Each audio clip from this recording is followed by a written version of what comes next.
Last টিউটোরিয়ালে আপনারা দেখেছেন যে অবজেক্ট স্ন্যাপের মাধ্যমে আপনি কিভাবে অ্যাকুরেটলি একটা ডিজাইন করবেন জিওমেট্রি সিলেক্ট করে। এখানে আপনি লাস্ট টিউটোরিয়ালে খেয়াল করেছেন যে বারবার আপনাকে শিফট ক্লিক করে তারপরে রাইট বাটন সিলেক্ট করে আপনাকে ওই এক একটা অপশন সিলেক্ট করে লেগেছিল অবজেক্ট স্ন্যাপ আলাদা আলাদা। তো এখানে দেখাবো কীভাবে অটোমেটিকলি এগুলো আপনি সিলেক্ট করে দিবেন, আপনাকে বারবার করতে হবে না, অনেক কুইক ওয়েতে। সেটা হলো আপনি নিচে এই যে স্ট্যাটাস বারের এখানে আপনি দেখেন এখানে একটা আইকন দেখতে পাচ্ছেন, এটা হলো অবজেক্ট স্ন্যাপ। এটা যদি আমি ওপেন করে দিই তাহলে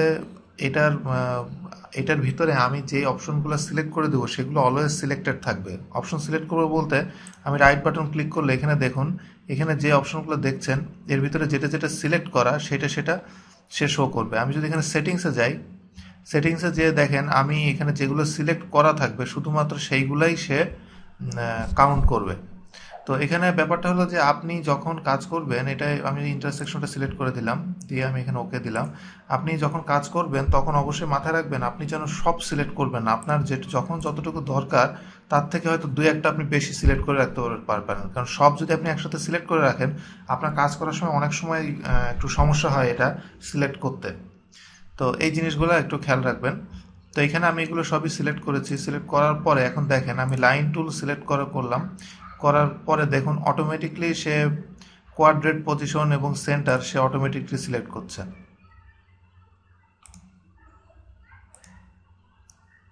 আমাকে বারবার শিফট চেপে ওটা সিলেক্ট করা দরকার হচ্ছে না। আমি কত দ্রুত অবজেক্ট স্ন্যাপের মাধ্যমে আমি এটা করে ফেললাম। দেখুন